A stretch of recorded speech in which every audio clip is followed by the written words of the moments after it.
I'm running fucking shop. I run the shop. I run IRL. I am a fucking celebrity. Sir, he's a fucking dwarf. He has no personality. I'm not afraid of anyone. You want to fucking square up? I'll fucking beat you over the head with a baseball bat, bitch.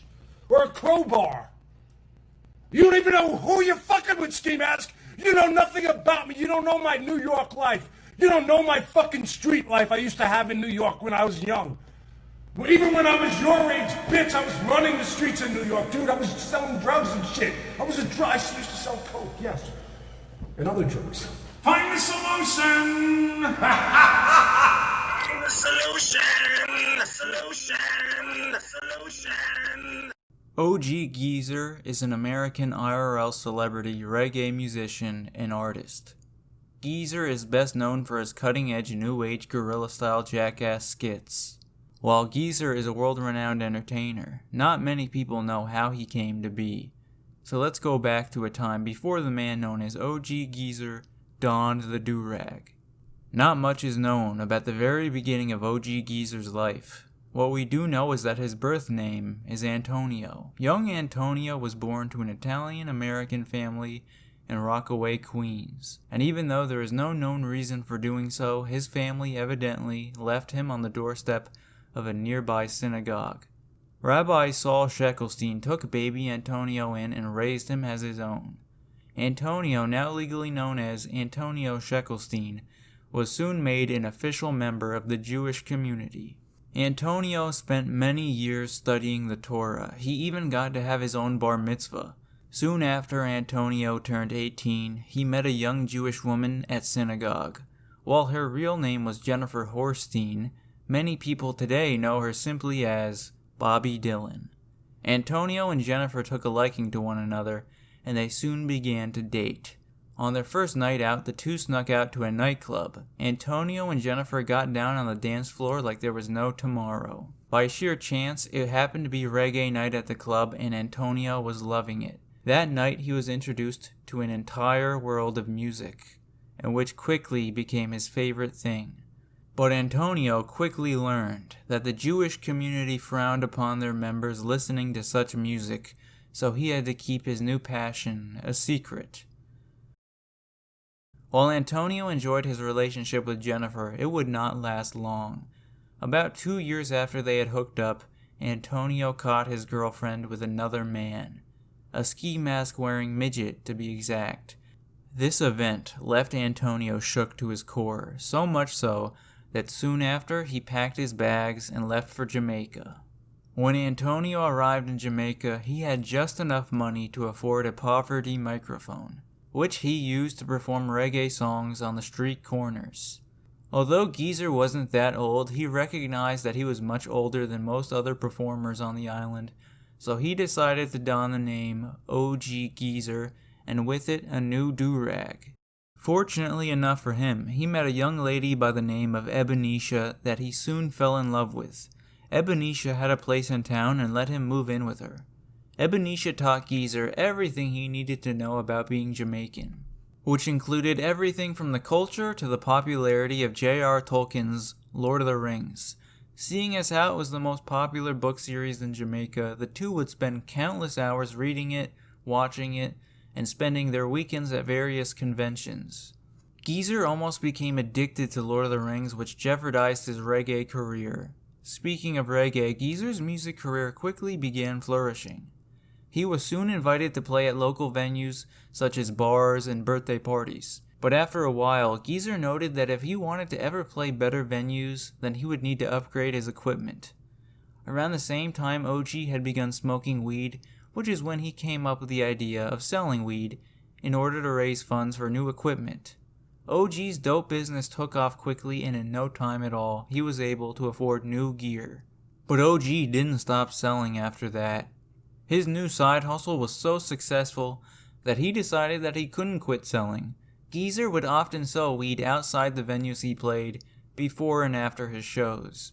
Geezer quickly gained fame all over Jamaica. Many people learned the name OG Geezer, but in this case, that wasn't necessarily a good thing. There are some people in this world who you just don't want to get the attention of, especially if that person is an elite member of the Danish Mafia. One night after one of his concerts, OG was doing the usual, selling weed and merchandise to all paying customers.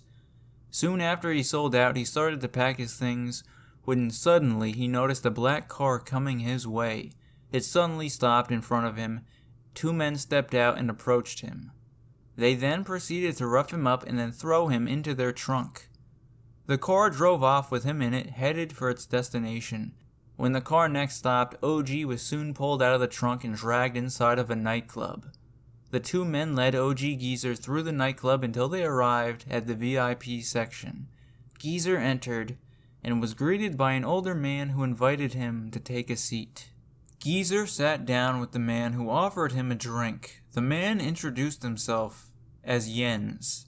Jens told OG all about how he has taken notice of his recent accomplishments.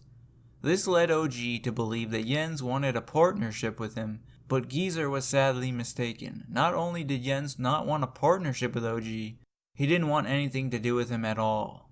He told Geezer that it would be best for him to stick to music. Geezer told Jens that he would stop selling, but of course OG never had any intention of keeping his word. The money he was making from selling was just too much to give up, so Geezer brainstormed a few plans to keep selling weed secretly. While he thought long and hard to find the solution, nothing came to him and he decided to keep selling as per usual. He instead asked his customers to keep quiet about his business, and so life went on. Geezer kept performing and selling on the side, but about a week after his encounter with Jens, things took an unexpected turn. Geezer arrived home after a concert to find that his partner, Ebenetia, was nowhere to be found. Upon further inspection, Geezer noticed a handwritten note on the kitchen table. Written on the note was an address. Geezer then set out in his car to find this address. When he finally arrived at his destination, OG noticed that the address given to him belonged to a large warehouse. OG walked in and was immediately apprehended. Soon after that, Geezer heard footsteps coming from the above catwalk. Out walked Jens, who once again greeted Geezer. OG screamed at Jens, asking him what he had done to Ebenetia. Jens mocked Geezer as he called down a projector screen. As Jens scoffed at him, he said, "OG Geezer, you're nothing more than an OG nickel lover." The projector turned on and started playing a video. The video showed OG Geezer many things that he did not want to see, such as a clip of Ebenetia snorting coke off of Jens' ass. OG screamed in a fit of rage as he tried to break free. When OG asked Jens where he had taken Ebenetia, Jens told him that she was on her way to Las Vegas. Jens then told OG that he could see her again if he completed a simple task for the Danish Mafia. Jens told Geezer that there's a task that all of his other smugglers refused to do. He needed Geezer to smuggle a large vial of prototype drug into America.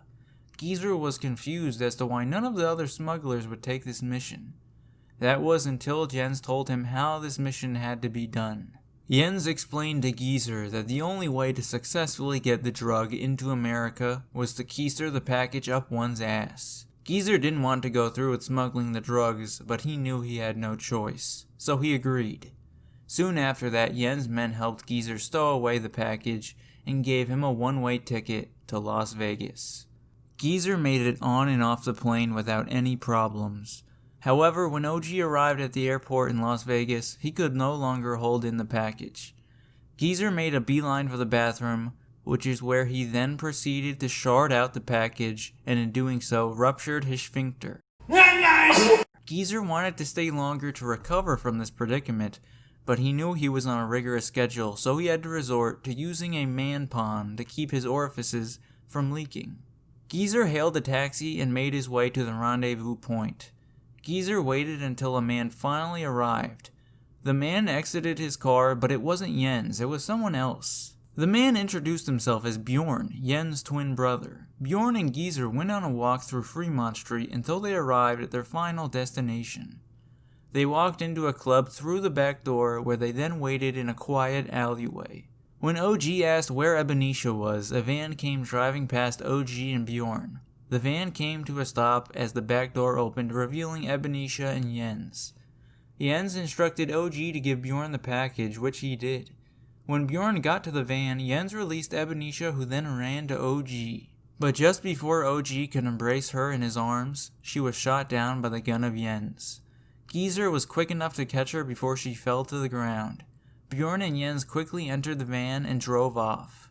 OG was so saddened by the death of Ebonisha that he lost all self-control and quickly ran off as far as he could. OG kept running and running. He ran so far into the desert, stumbling and delirious, where he soon after collapsed from exhaustion. Just before Geezer lost consciousness, he heard the footsteps of a nearby traveler. Geezer looked up to see his face before finally blacking out. The next morning, OG opened his eyes to see his savior standing over him.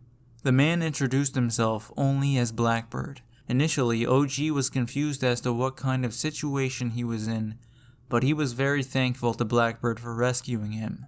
Blackbird spent the next week nursing Geezer back to health. By the end of that week, OG had gained a new friend and ally. Soon after that, Blackbird got Geezer a job working as a paid YouTube moderator for the has-been known as Aaron Carter. OG of course kept making reggae beats on the side, but most of his time consisted of banning almost every person who typed in Aaron's chat. Seeing as how his employer used to be a big name in music, Geezer thought it would be a good idea to share one of his beats with Aaron to see what he thought. Although Geezer worked long and hard on these beats, Aaron scoffed at OG and dismissed him. What's up, OG Geezer TV? It's good to see you back. OG TV is one of my special needs fans, if I'm not mistaken. OG said ban you. Well, we'll ban him then. Bye, OG. OG was heartbroken that someone could say such awful things about his music, so he began spending less time in Aaron's streams. When he eventually came back, OG noticed Aaron using a familiar beat in one of his songs. Turns out that Aaron had stolen Geezer's beat and had no intention of crediting him. OG, in a fit of rage, declared war on Aaron and vowed to destroy him. Fuck you, bitch. If I'm not mistaken. You're mistaken. You want war with OG Geezer? You sure you want war with OG Geezer? Because I will fucking pummel you. Man, I'd get other people to take care of my dirty trash anyway. You think I want to get my hands dirty by fucking, possibly getting AIDS? If I punch you in the fucking head and you bite my hand, I might get fucking AIDS. Aaron Carter, get the fuck out of our community. You don't belong here. Go back to trying to be a failed fucking boy band star. You don't want any part of OG Geezer. I'm the Mike Tyson of IRL. In the meantime, OG began looking for new streamers to moderate for. Bigger streamers like Ice Poseidon would not hire him, but when he came across streamer OnlyUsemeBLADE, he knew that he had found his new home. Around this time, Blade was streaming on an RV driving around America. However, it wasn't Blade that caught Geezer's attention, it was someone who was with Blade.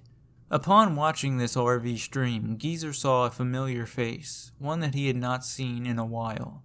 The person he saw was none other than Bjorn. OG grew furious as he realized what he must do. Geezer saw this as an opportunity to get back at Jens and Bjorn. Geezer went out and bought all the materials he needed to become an IRL live streamer, where he then set off on a mission to network his way to Bjorn. While his plan was to get close to Bjorn, he knew that he could not go straight to Bjorn, so he instead settled for Blade. He spent the next few weeks donating to Blade in hopes of getting his attention. He flooded Blade's stream with his name until Blade learned and remembered it. Soon after the RV trip had ended, Blade began looking for somewhere to live. This gave OG Geezer the idea of starting a streamer house in Las Vegas. Geezer had talked Blade into moving in with him, bringing him one step closer to realizing his plan. The Geezer and Blade dynamic in the house, now known as the Compound, played out well. The two got along with each other quite well, however, there was space in the compound for more streamers. So OG soon realized that this was the perfect opportunity for him to lure Bjorn in close. Geezer was ecstatic when he successfully convinced Blade to invite Bjorn to stay at the compound. Soon after learning the date that Bjorn would arrive, Geezer made a phone call to a hitman to whom Blackbird had recommended him. Within the week, the hitman flew in from Canada and arrived at the compound. Geezer introduced himself and Blade to the hitman, known only as Attila. But before Geezer could brief his new accomplice on their mission, they had to get rid of Blade for a little bit. So the two partied with Blade all night until he passed out. It was then that he told Attila that he would be posing as an IRL live streamer so that he could stay at the compound and ultimately kill Bjorn. When Geezer asked Attila how he would accomplish this task, Attila showed him a vial of poison, just enough to kill a man Bjorn's size. And so Geezer and Attila schemed and prepared for their plans to come to fruition. However, there was still a considerable amount of time before Bjorn would be arriving in America. So for the next few weeks, Attila had to remain an IRL live streamer. It was during this time, however, that Geezer's plan would begin to fall apart. You see, during Attila's stint at the compound, IRL live streaming started to grow on him. In fact, what started out as a mere ruse to fool Blade and Bjorn became an obsession. Attila began streaming day and night non-stop. In fact, he hated the idea of ending his stream, so he simply filmed himself sleeping every night. On top of that, the partying had started to get to him. He was constantly drinking every night, doing fire sales with Blade. Attila was losing control of himself while OG was losing control of his plan. As Attila grew more and more unstable by the day, so too did his relationship with his employer. Geezer had enough of Attila and instead decided to put an ad up on Craigslist asking for a hired goon. To his surprise, his ad was answered by a former professional fighter known only as Felony Charles Bennett. He invited Felony over to the compound using a similar cover story to what he used for Attila. However, this backfired on Geezer early on. One night while they were all partying, Geezer started saying the N-word to and around Felony, causing Felony to attack and subdue him. At this point in the altercation, Felony attempted to force OG into admitting that he was a Nicka lover. This seemed to have triggered Geezer as he most likely remembered being called that by Jens. A tipsy Geezer attempted to fight Felony, but it ultimately proved futile as Geezer was far too drunk to take on a trained fighter. Geezer furiously kicked Felony out the next day. And with only about a week left until Bjorn's arrival, Geezer had to find the solution. Geezer concocted a plan that would be enacted the night after Bjorn's arrival. When Bjorn finally arrived, Geezer, Attila, and Blade welcomed him with a party. After Bjorn, Blade, and Attila were a few beers into the night, Geezer offered to get them a new round of beers. Geezer made his way into Attila's room, grabbed the vial of poison, and carefully dropped it into Bjorn's beer. As he handed the beers out, he could barely hide his sinister smile. Soon after drinking that beer, Bjorn fell ill and started spitting up blood. Geezer felt ecstatic as his victim lied before him. Geezer, sure of his victory, began celebrating as they packed Bjorn into the ambulance. Unaware of what was happening outside, OG was most surprised when Bjorn got out of the ambulance and came back inside the house. Utterly defeated, OG realized that he sucked at planning murders. But it wasn't all in vain. Shortly after his plan failed, he realized that he could use Bjorn to get to Jens. And so OG Geezer continued his streaming career knowing it was the best way of getting revenge on Jens. Unfortunately for Geezer, the compound soon came to an end. After being bombarded by constant swattings, pizza delivery pranks, and fake Craigslist ads, the compound was forced to shut down by the end of the month. The members of the compound had gone their separate ways. Geezer found a new home, Attila returned to Canada, while Blade and Bjorn embarked on a new RV trip. To this day, nearly half a year later, Geezer's plan has yet to pay off. He is currently in a feud with his ex-girlfriend Bobby. He still streams daily with his trusty Amazon Echo and spends the bulk of his time pretending to have a job while drinking Modelo's and grilling.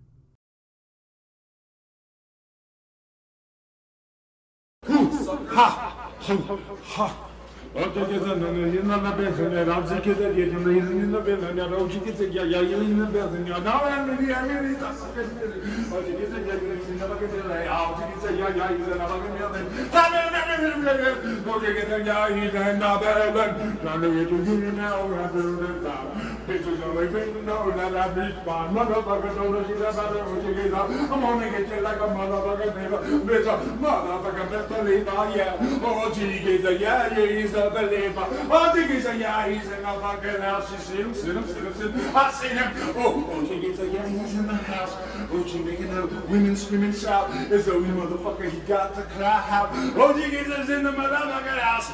Rock stars and angels. Yeah. Yeah. That was pretty good. Yeah, this is cool. You need to clip it before they kick you.